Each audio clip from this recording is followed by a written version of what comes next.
Now that's a case of the crabs.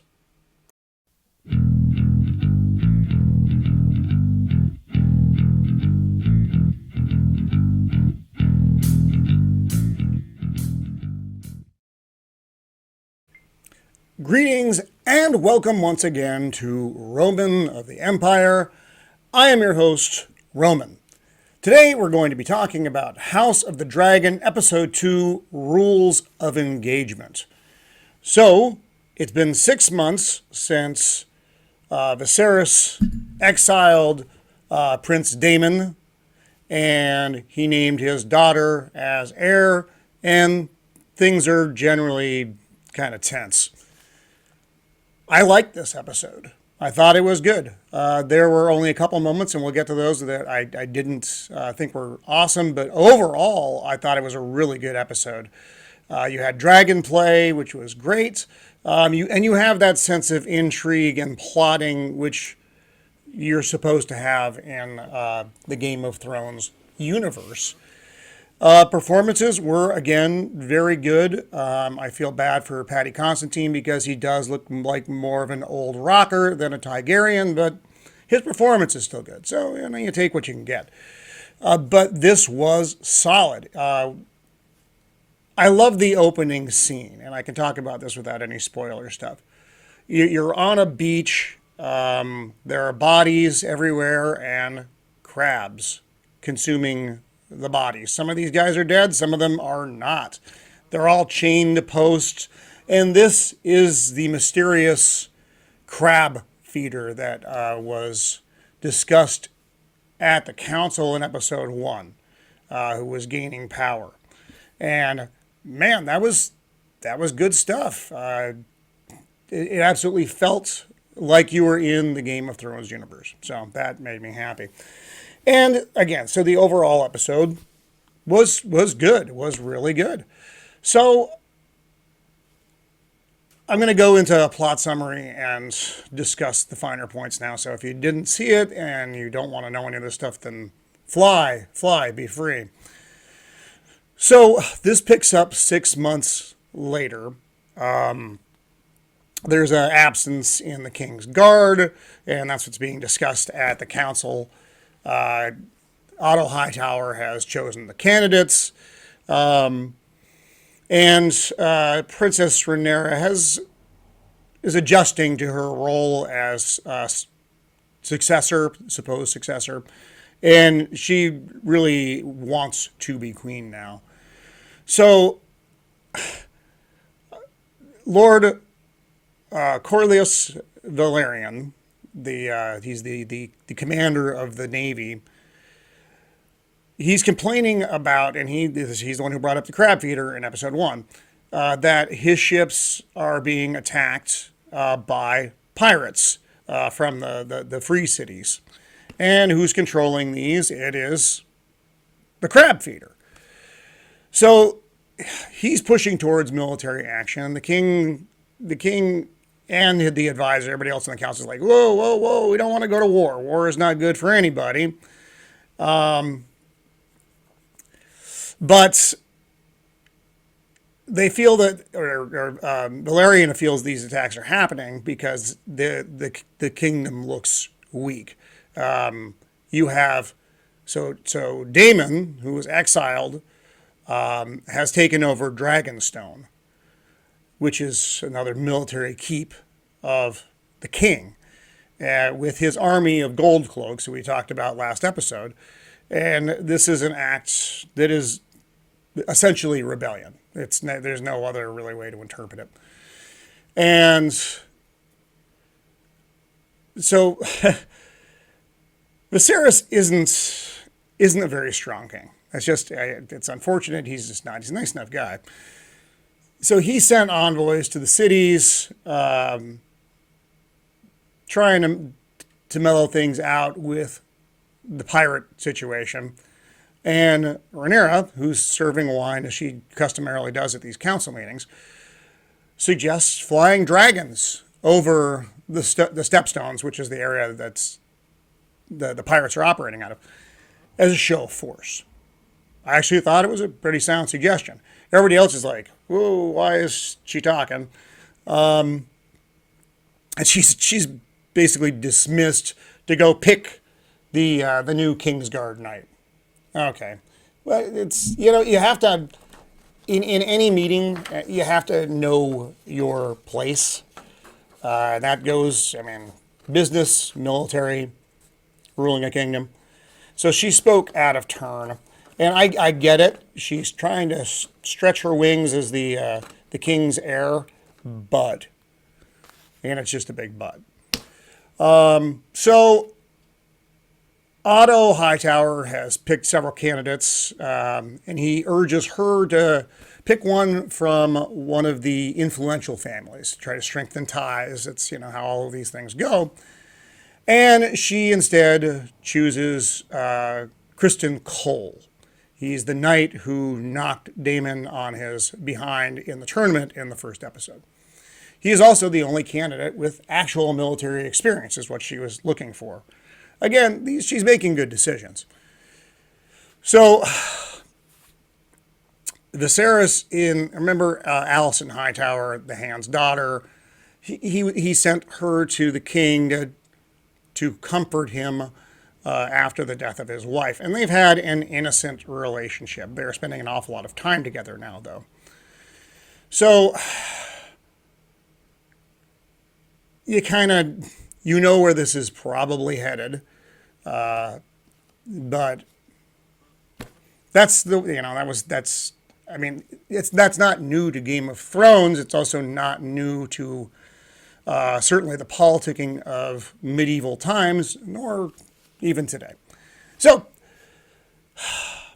Viserys meets with Lord Valerian and his wife, Rhaenyra, who is the king's cousin. Remember, they were both up for king or queen, and they chose him. And she's still real bitter about that shit.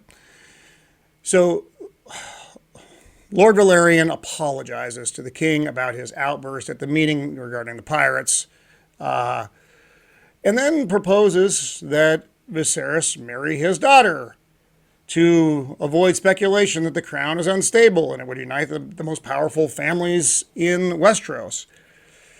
Okay, so, and he brings up the points. The queen is dead. His brother is in exile, and a girl has been named as heir for the first time in the history of the kingdom. All of these are unstable elements, and from an outside perspective could make things look like the kingdom is weak, and what happens when a kingdom is weak? It gets attacked, and that's, of course, what the crab feeder is doing. So, we meet the daughter of Lord Valerian. She's 12. The king is not comfortable with this arrangement. Hightower also disapproves, but he's disapproving for his own reasons because he wants his daughter in that spot. So he basically plays the sympathy card with the king. Oh, I'm still getting over the death of my wife as well. I don't know that I could ever replace her. So that's his angle at it. But the king's like, she's 12, and he just gets the gibblies. So Rhaenyra and Rhaenys are watching the meeting while the king is walking with the young daughter of Valerian. And Rhaenys is trying to persuade Rhaena, forgive me, the names are very similar, to give up hope and accept her role because a woman will never be queen. They'll burn everything down before they let that happen. That's the part that if this message weren't getting hammered at us night and day for the last several years, I would take it in stride. But it seems like they almost want to emphasize these things, the glass ceiling, all of the things. Like I said, if it weren't getting shot at us, from a cannon all the time, it would just be part of the script. But it's because it seems more prevalent, maybe than it is, or maybe that's the intent. So, and Rhaenyra is like, you know what? Nah, you got passed over, but that's not necessarily what's going to happen to me. So how about you back off, you old hag? So Viserys learns that Daemon stole a dragon egg to leave in the crib of his next child, and that's a Targaryen tradition. And Daemon leaves a message for the king to come to Dragonstone for his wedding. Well, this obviously isn't sent as a measure of goodwill, but is giving the king the finger and saying, what are you going to do, brother? So Hightower, the king originally wants to go, but Hightower's like, this is probably too dangerous to send the king. And so Hightower goes to Dragonstone with a detachment to retrieve the egg. So he only takes like 20 guys. Daemon has an army with him. I just didn't see this as being a really good strategy either way, but whatever. So at Dragonstone, Hightower meets with Daemon on, there's a long bridge. It's a very nice shot. And his assumed to be wife, Mysaria, basically that's Daemon's prostitute that he brought with him from Westeros. There's some back and forth banter. Not nice words are said. Everybody draws their swords. So it's they're on this bridge. Everybody's facing off with swords, and Daemon's dragon comes out from behind a hill or the mountain, and is in a clear act of intimidation, show of power, show of force. Well, I have a dragon. What are you going to do? So Hightower's like, yeah, lower your swords there, fellas. We apparently lost this round. But then Rhaenyra appears, riding her dragon, landing behind Hightower and his forces, and walks up to Daemon and takes back the egg. And it's a good scene. I liked everything about it. And this wasn't her, a girl power scene. And I know I keep talking about that, but we've gotten so much of that it's hard when it doesn't happen. You're as a viewer, a regular viewer, you're happily surprised. And I was. So, Mysaria didn't know that Daemon was doing any of these things. She's not pregnant. They aren't actually planned to be wed. She's been in the service for a bit, and she's like, I keep getting sold, and you're just kind of another one of those. So things aren't going well for Daemon at this point, which you can only assume isn't going to lead to nice things later on.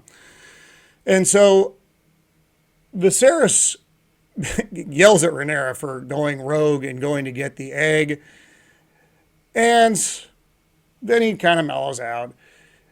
But he confides in her he's having a hard time about filling the queen's seat. And Rhaenyra understands. She's like, you're the king. You have to have a wife. Everybody understands it's the way of things. So at the next council meeting, Viserys announces he's going to marry, drumroll, Alicent Hightower. So Hightower's plan has succeeded. Valerian is pissed and storms out, and Rhaenyra is pissed and storms out. And that's the end. That's the end of episode 2. So again, you get good political play in this, and you get some good action. The dragon stuff was fun to see. The CGI is still not spectacular, but it's okay. It's passable. Given the story is going well, you can, like I said, there are things you can live without. So the episode did exactly what I was hoping it would do. It actually improved. And I'm hoping that this is just the course that the show is going to take. And it'll be fun to watch, which is something we desperately need. So, thumbs up on this episode. Check it out if you haven't seen it, and it's definitely worth watching. My God, he said the words. Anyway, this has been Roman of the Empire, signing off. Please like and subscribe. Be kind.